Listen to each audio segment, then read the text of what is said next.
What's going on, everybody? Welcome to a Capital Hungry higher time frame macro analysis webinar, looking at both higher time frame technicals and macro fundamentals and how they have been driving the market and main asset classes and trading instruments that we trade, analyze, and are involved in and day out. Now, what I have laid out on the screen right now is the impacting factors over the course of the pandemic on the US dollar. This information isn't anything new. It's already in the educational webinars, but it's good to understand this, zoom out, and understand what key price points we are sitting at as we drive into doing projections of where we can still head into, okay?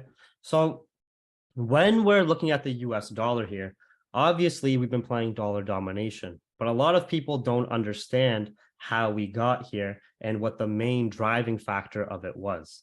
Basically, the pandemic was a catalyst for the rich, in my opinion. You can say it's a conspiracy theory or not, but every 10 to 15 years, you constantly have some type of economic or real world geopolitical catalyst that leads to some market crashes around the world, which sets up very favorable opportunities for the 1%ers to extend their wealth in a very aggressive fashion.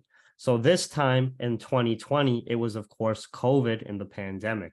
But it wasn't the pandemic that led to the market crashes. It was the government specifically shutting down countries and economies due to this cold-like virus, right? It wasn't just COVID running around, trapping everybody in their house and making them sick. It was the fear-mongering and propaganda around COVID that led governments to, of course, induce these global lockdowns. What we saw take place was when that initially came, we saw an initial surge in the US dollar here, right in that March 2020 period.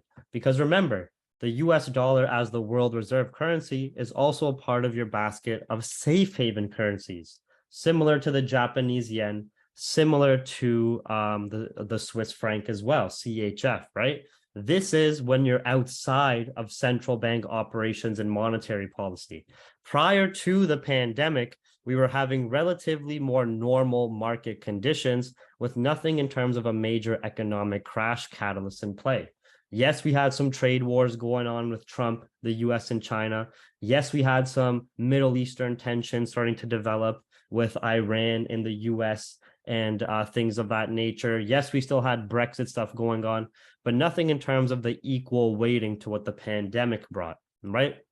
So it was the lockdowns that led to the stock markets crashing, economic data going down, economic activity dropping, and even major psychological impacts to human beings around the world, being almost placed in solitude, losing a lot of human interaction and connection, and being further forced onto technology, chasing dopamine, getting addicted to pleasure, ordering takeout, eating shit food, and so forth. So it had major detrimental impacts in how it set up consumers from a psychology perspective, and also how it set up wealth behind the scenes while the people were distracted by all of the COVID propaganda. So it's very important to understand how this movement started to take place and the timelines that occurred. We have this initial surge in the US dollar prior to any Fed interventions or Fed starting to do anything with their monetary policy yet. This is the dollar surging in value with the initial panic of lockdowns and COVID and behaving as a safe haven currency. Then that safe haven aspect of the dollar completely gets washed away because you have something of more power come into play, which is the cartel of the currency, the Federal Reserve, jumping in to stop selling of the stock market and hitting the circuit breaker, and also to start pumping the markets, essentially, right? We understand from a global economic perspective, from a perspective of 1%er wealth, how much is attached to these global stock markets, from corporate profits, 1%ers wealth, wages, jobs, inflation, everything down the line, and of course the central banking. So the Fed say, hey, everybody, they go to the public, we have this huge crisis, COVID. We don't know what's going on with this. It's dangerous. It's deadly. It's going to kill you. It's going to kill your grandma. It's going to kill any fat people around. It's going to kill anybody with a weak immune system. Everybody has to be locked down. So since the governments did all these lockdowns, we, the central bank, got to help the economy right now because the economy can't run on its own two wheels anymore. We have to put some training wheels on this bike. We have to put the economy in a wheelchair and push it along the path for now. So the feds jump in. They exponentially increase the US money supply. They take that money supply and go through the quantitative easing process, asset purchase program process, and also giving out loans down the line to all these institutions and funds and corporations at 0% interest rates, which those corporations and institutions just take those loans and reinvest it into the stock market. During that period of time when interest rates are very low, they exponentially increase the supply. They take that supply and start pumping the markets because they're the cartel of the currency, and other major central banks are also following suit. You have the market demand completely shift out of the dollar and go into risk assets. So during this time period when dollar was devalued by an increase in supply, low interest rates, and pumping of the stock markets, you can see that during this period of time, like from May 2020 all the way to May 2021, from a public perspective, this was mass panic and fear mode. People were scared to go visit their grandma, go visit their friends and family. People were seeing all this propaganda in media. People were locked down to their homes, stuck more on social media, stuck more looking at their screens and absorbing and digesting all this propaganda, fighting over toilet paper, fighting over basic goods, turning into animals, depression going through the roof, addiction to opioids going through the roof, alcoholism going through the roof. And as all that was happening in the media and to the masses in public, behind the scenes, because of these central bank operations and opportunities being created with this crisis, the whales, the market makers, the institutions, they made trillions and trillions of dollars as you had trillions of dollars pumped into the markets, increasing all of these asset class values. So during this period of time, stock market rallied to all-time highs. Gold hit $2,000 an ounce. Crypto, Bitcoin went to 70K. Housing in North America and parts of Europe went to record highs or new all-time highs, right? But there's a cost to everything. Everything is a transaction in one way or another. Even in life in general, from a psychology perspective, everything you do has some type of cost. Even if you're sitting on the couch relaxing and you think you're not doing anything, you're still paying the cost of potentially being more productive or potentially earning more money or potentially living a more fulfilling life. You're choosing to sit on the couch instead. Now, this increasing of US money supply and pumping of the markets and artificially increasing the value of all these asset classes and the whales riding that wave, it exponentially increased economic inflation, right? This further hammers down the working and middle class. The working and middle class have already lost their jobs. They've already lost small businesses. They've already been locked down and forced to their homes. Behind the scenes, the rich are getting even richer. And as the rich got richer, this also increased inflation in the cost of goods for these people as well, who already have lost their jobs, are already depleting into savings, are already more into credit card debt, with current credit card debt being higher than ever at record highs, just a bit shy of $1 trillion of consumer credit card debt in the US, right? So then CPI starts to exponentially increase as well. And this is talked about in the educational webinars. As the markets have already hit all-time highs and very high price points like crypto, gold, stock market, housing, and inflation is becoming very entrenched at higher risk levels, going to 7, 8, 9%. Now the feds have to start shifting their monetary policy. You see, as we have the dollar at lower price points of interest now, at a very key monthly demand zone, the feds completely shift everything that led to dollar weakness and the stock market upside that the greedy market makers, the corporations, the investors loved so much. They loved money printing. They loved inflation going up and increasing their wealth. They loved the low interest rates for them to take out huge loans and reinvest it into housing or the stock market and so forth. They loved that the Fed was pumping the markets and they were riding that wave as well. but you can only push that greed so far. And that greed was pushed to a very high stake point with inflation becoming entrenched and going to high risk levels, right? So you either had that the Feds would either keep interest rates low, keep pumping the markets and keep the stock market going bullish, but then we would have spiraled from high risk inflation to hyperinflation in a very aggressive period of time. Within maybe a year or two, we would have saw the US inflation go from 10% to 50%, 50% to 100, 100 to 1,000, 1,000 to 10,000. And like how hyperinflation goes when you look at it and backtest other countries historically, right? So the Feds come in, they say, all right, we've already had the stock. They didn't say this to the public, but the stock market just rallied to new all-time highs, correcting and going well past the COVID crash point, almost getting double the amount of gains from the crash point lows compared to prior to the crash, right? Inflation is getting entrenched and very high at this point. The consumer and engine of the economy is very weak.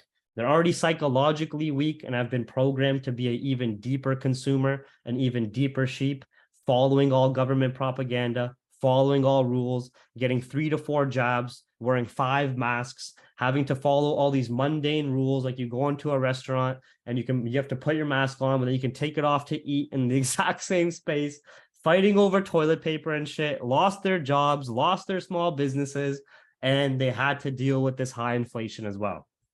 Now, there's 2 things here. One, high inflation can destroy the economy in itself if it gets to hyperinflation levels, but not just that, even high risk inflation in certain economic situations can fuck up the engine of the economy, which is the working class and middle class. At the end of the day, if the working class has their jobs completely destroyed, their livelihoods destroyed, they can't afford rent, they can't afford their basket of goods for groceries and gas, then the corporations are going to lose their profit, lose their workers, lose their consumers, and lose that hamster constantly running on the wheel. So yes, you can push us, the working class, to breaking points and very near almost to a collapse point, but you don't actually want to collapse the working class and middle class. You want to wring them dry as a sponge as much as you can, but you don't want to break the sponge. Does that make sense to everybody? You just want to wring the sponge out and get as much as you can out of it. Give them as much misery, give them as much downside as possible, but you don't want to fully destroy them, right? So then the Feds completely shift their monetary policy and go from a very dovish approach of stimulating the markets to a more hawkish approach. At this very key demand zone where we see a technical double bottom form, sellers start to exhaust, a shift out of the bear structure and more buy orders jumping into the market because the cartel of the currency is shifting the economic environment.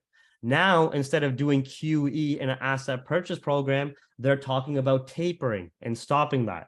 Now, instead of keeping interest rates low, they're talking about very aggressive rate hikes.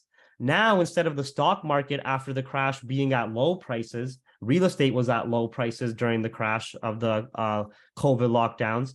Bitcoin was initially at low prices. Now all of those asset classes are at high prices.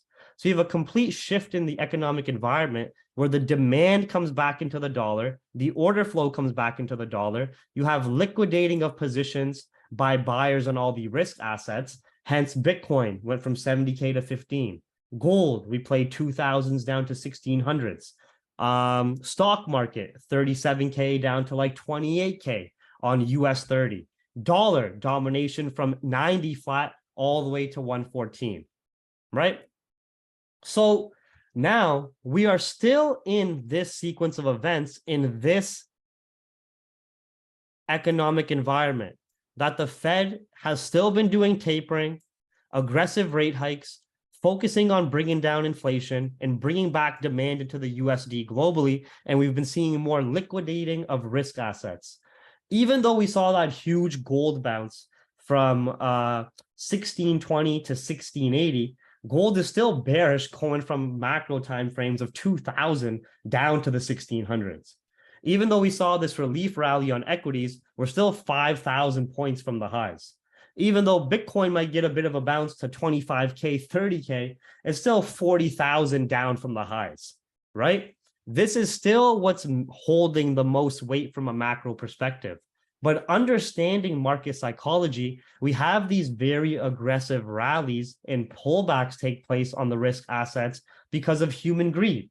Human greed doesn't want to let those stock market gains go.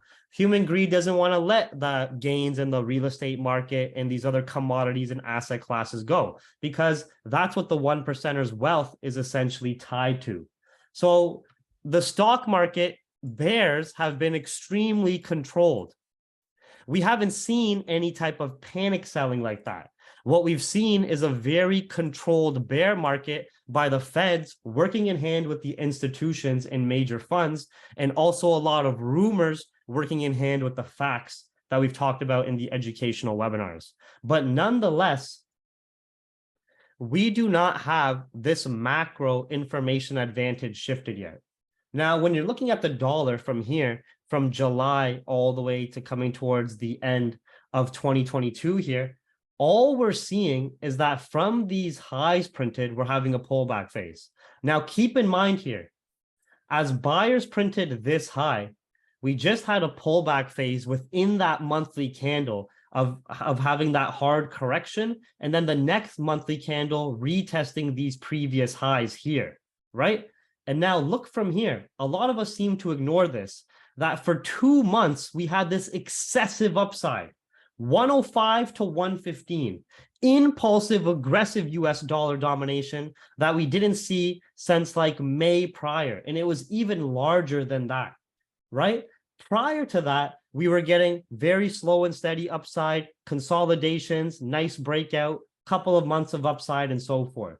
But from that period of time, from end of the summer there and coming into the recent months, we had this extended upside here, 105 to 114, with no higher time frame pullback that took place. We didn't get any type of pullback or consolidation phase or anything of this nature as seen in those situations there, right? So as we've had these highs printed and as we had this aggressive volatility over that course of months into the dollar, this has also led to a very negative impact on other currencies in smaller emerging countries, heavily devaluing other currencies as the dollar dominates as the world reserve currency and business currency. This volatility to the upside was so excessive that we had countries like Japan starting to do currency interventions and buying up the yen to weaken the dollar on a macro perspective and prop up their yen value. We had major countries and powerhouses like China selling the dollar to get the same result, right? So when we're understanding market structure and understanding macro fundamentals, we still have this in play, which is bullish macro fundamentals, even with countries doing bond buying, currency interventions, and so forth. US dollar domination has still not stopped.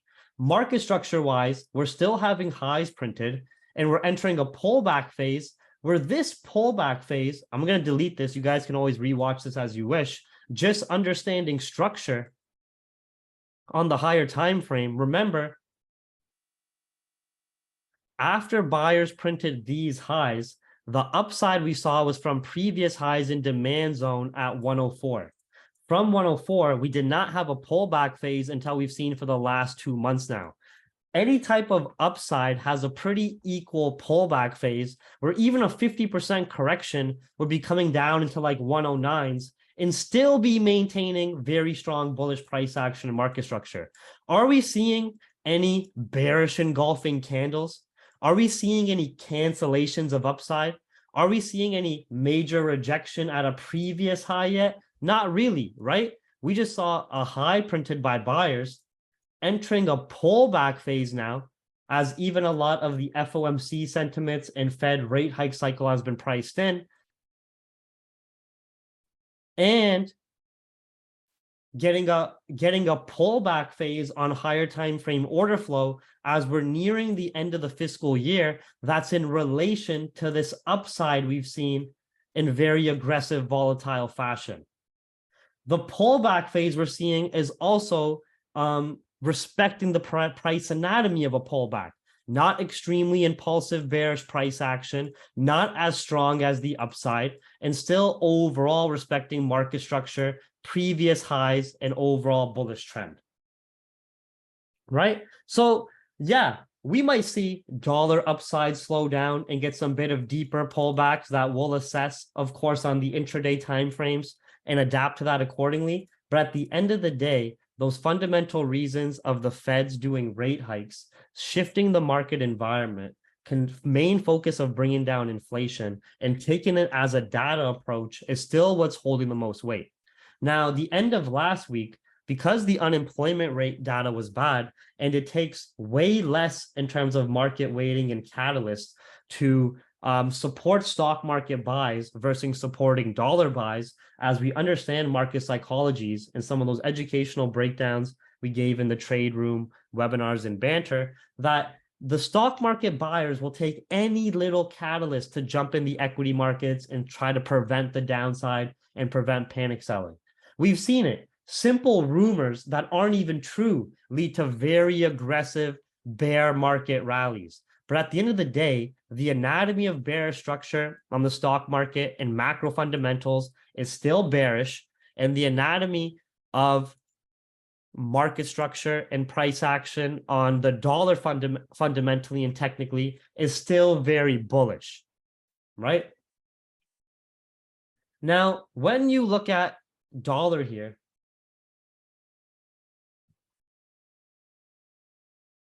yo, new member, this is way high level information for you. We're not just looking at simple wedge patterns. All right. Do you know what we are talking about here? If not, get out, go watch the webinars. If you understood anything we were talking about, that's exactly what this simple pullback phase is. We don't look at all these different patterns and all this nonsense.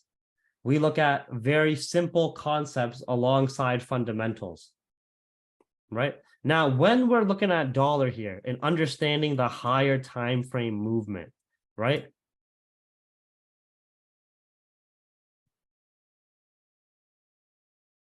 Very strong higher time frame bullish market structure forming, breaks above the pandemic crash points in this previous price sensitivity area. A lot of buy side orders collected from this demand zone and previous price points of interest to the left here. Fed's rate hike cycle being the main catalyst, and still targets that we could easily still go revisit the 120s. Now, obviously, I'm not saying that we're going to enter this type of full pullback phase. That doesn't make any sense. We would need major fundamental catalysts for that. But this bullish sequence of events is not yet broken. What we're seeing here is simply minor pullback phases, a bit of consolidation, and a pullback phase that's also in relation to the upside that's been taking place. Does that make sense, everybody? We could see us easily still come down, make deeper lower wicks as we take it on the intraday perspective and still be extremely bullish on dollar. Now, this is a macro information and macro higher time frame webinar, but the main focus point of this week is US inflation. The Feds have said that they would only look at near month slowdowns of rate hikes based on data. Any type of rate hike slowdown is data dependent. Exactly said from Jerome Powell in the last FOMC statement. The reason why we had dollar reverse a bit, the upside on gold, was because the unemployment rate showed a bit of a bounce, an increase higher than previous and higher than the forecast, which the stock market buyers will take anything to jump back into that and relieve some. And also you have to understand that global markets at this point, besides the US economy, will also take any catalyst to relieve some of dollar strength, right? So the market psychology here, on the one side, you have to understand the greed of supporting stock market buys and these risk assets upside. Does that make sense to everybody or no? From the educational webinars, market psychology, how the stock markets are designed and so forth. But another factor that we have to understand outside the stock markets is that a lot of other countries want to slow down the upside volatility of the dollar because outside of the stock market, it's having negative impacts on their economy or their currency value, right? So it's not just stock market buyers looking for any reason to jump in the stock market and taking any catalyst for that, which also removes demand out of the dollar. It's also a lot of these emerging countries or other countries looking for any catalyst to stop the dollar domination and upside as well, decrease the volatility of dollar domination. Now, even though they might have intraday impact or impact for a couple of days or even a week, overall, it still gets faded out by the Feds continuing their rate hikes. If the Feds don't actually pivot and slow down, then whether we get a pullback or not, we're still going to continue bullish, going to 120s. Does that make sense to everybody?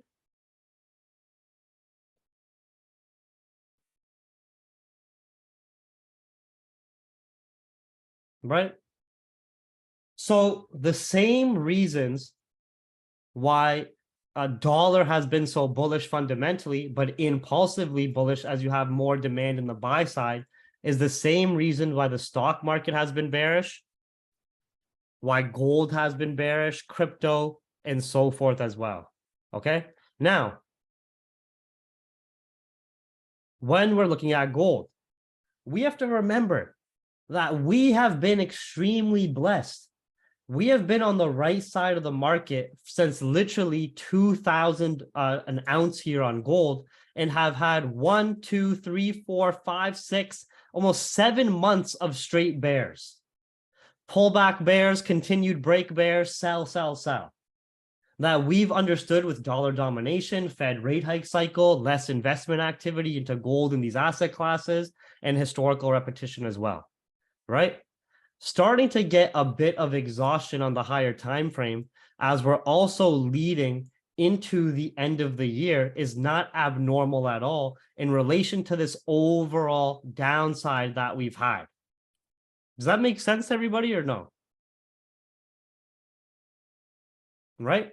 Obviously, we're going to take it level by level, but on the higher time frames, we could easily dig into the 1720s, 1730s and still be very bearish. Now, as we are scalpers, day traders, swing traders, it's very easy to get lost on the intraday noise and sauce.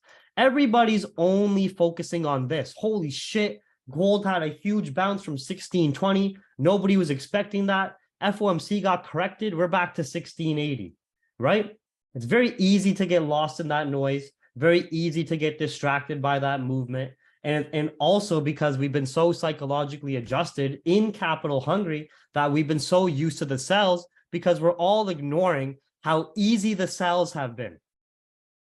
The sells were almost as easy, if not as easy as the COVID pandemic buys. Does that make sense to everybody? Finally starting to see a monthly bullish pullback candle, which still is very early in the month, may not even end up closing bullish. We've seen many monthly candles make huge upper wicks before and still end up closing bearish. But anyways, seeing this monthly bullish candle in relation to the straight downside over 7 to 8 months here is completely normal. Seeing if we're going to retest these better sell zones as we watch it level by level, even getting a deeper correction of that upside is completely normal. Right? Gold is still very fundamentally and technically bearish on the higher time frames.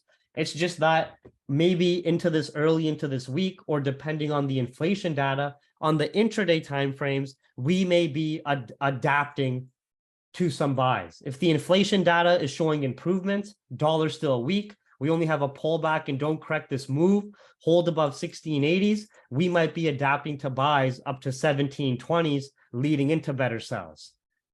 Does that make sense to everybody? But if inflation data is still high, dollar starts to stabilize back in that range again and was just making a monthly deeper lower wick here, right? Then gold's just going to have one more bit of a squeeze and end up snapping back below 1680s and still be bearish. Still very bearish structure, price action, and fundamentals, but it is going to be data dependent this week. We may see equity market buyers try to squeeze out a bit more to start the week. Dollar have a bit more of weakness. Gold squeeze a bit higher. But then the main focus point is going to be inflation data second half of the week, right?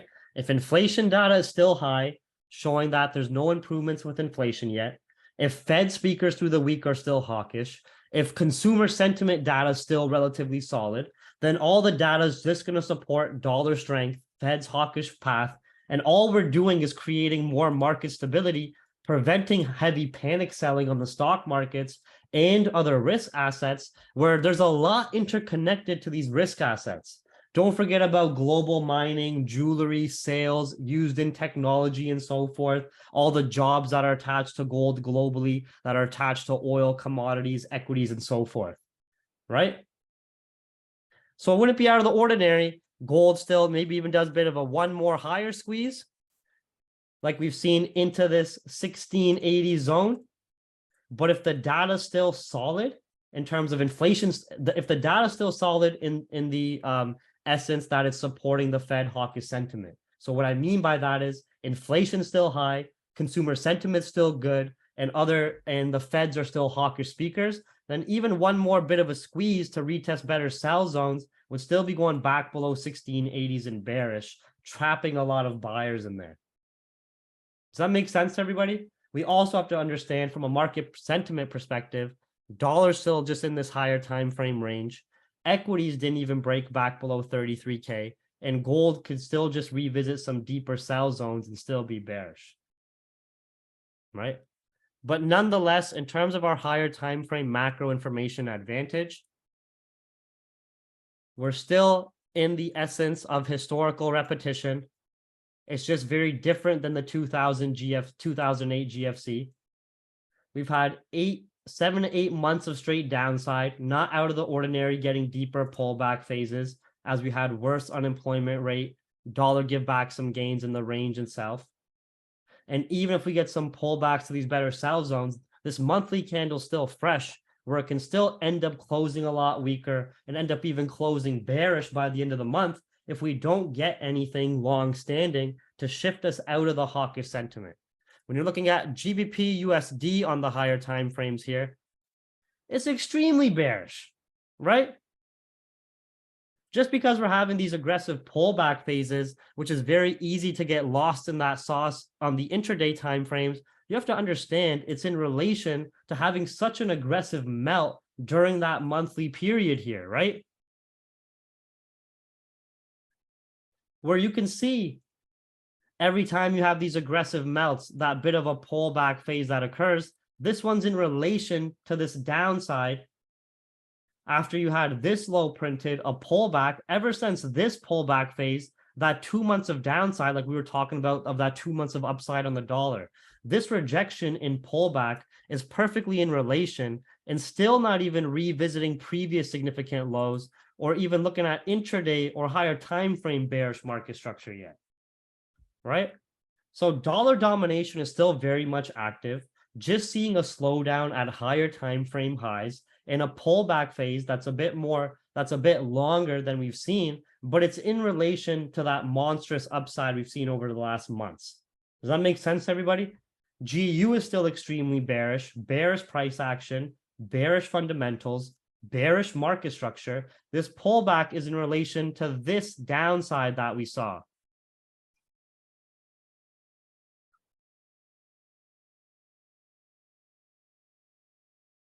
Euro USD, same idea, extremely bearish, even more bearish than GU.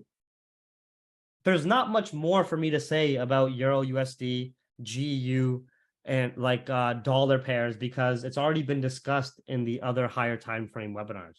So make sure for more information on that, you reference the previous higher time frame webinars as we've just been updating since. And with this update for this macro information advantage, all we're assessing is that at new significant lows on the higher time frame, both on GU, gold, Euro USD, US 30 on those lows that were printed at pre-pandemic highs, 28K, that were entering some corrective and pullback phases that make sense coming into the end of the fiscal year and setting up potential order flow into the new year. Does that make sense to everybody? Now, for this week and also even leading into the next weeks, for me to see deeper pullback phases on Euro USD, deeper pullback phases on GU, deeper pullback phases on gold, continued bear market rally on equities, continued dollar weakness below 110s in that range, we will need improved inflation data and bad other US data like consumer sentiment reporting and so forth. That supports Fed pivot prayer rumors on data dependency and stock market relief buys and decreasing the upside volatility on the dollar. Does that make sense to everybody or no? Otherwise, if we still get solid consumer sentiment data, inflation still high, these pullback phases won't even be as big as we expect, and we're still going to continue the intraday bearish trends. Because at the end of the day here, Euro USD on the intraday timeframes is still bearish, well below 1.01. GBP USD on the intraday timeframes is still bearish, well below 1.16. Gold on the intraday timeframe still bearish, below the 1700s here and previous significant monthly lows in that zone, right? Dollar here on the higher time frames and on the intraday time frames still bullish above 110s in 109.5 here, just in a higher time frame consolidation. US 30 on the intraday time frames still bearish below 33.2, 33K. Does that make sense to everybody? Now, higher time frame on GJ here.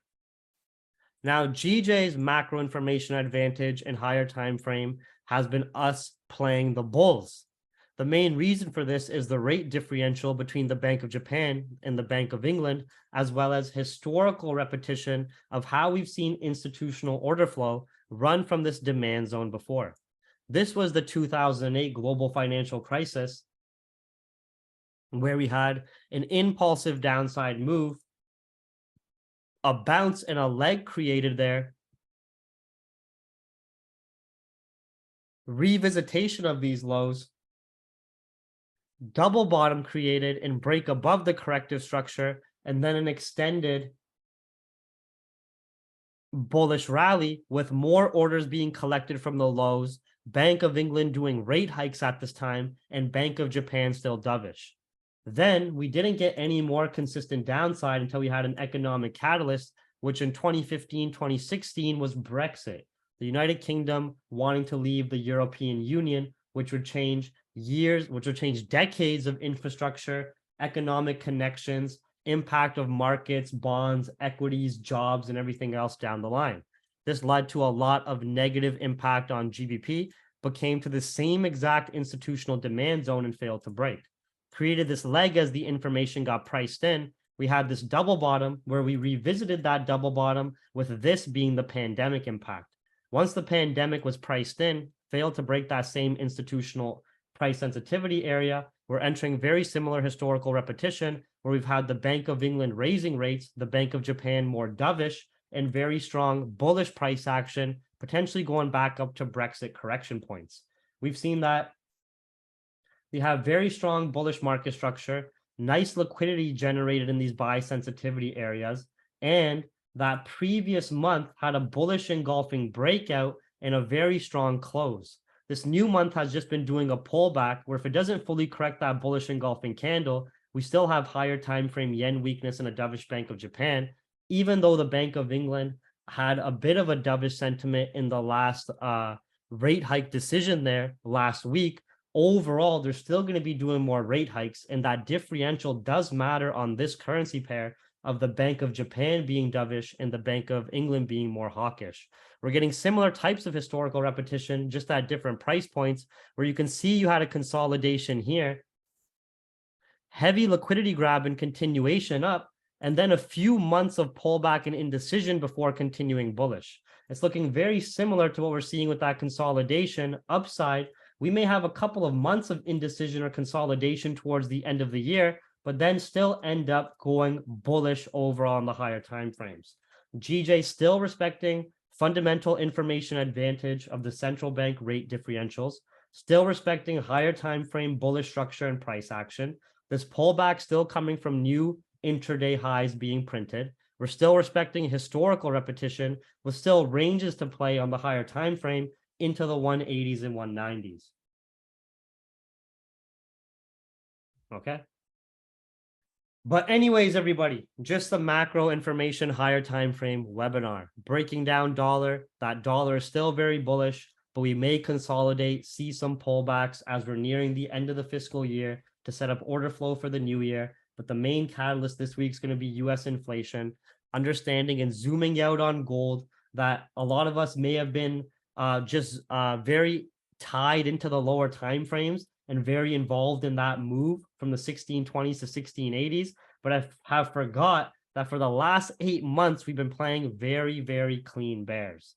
So I'm still sticking to that main higher time frame sentiment, but it's very common for us to adapt to pullback phases in the short term, which we'll talk about during the market update and trade ideas. And GJ still fundamentally very bullish, with the yen individually bearish, with the Bank of Japan doing continued stimulus, unlimited bond buying, and interest rates in the negative, and the Bank of England doing the opposite with a similar approach to the Feds of combating UK inflation after massive stimulus over the pandemic phase. All right, everybody, I'm going to save and upload this, and we'll see you later.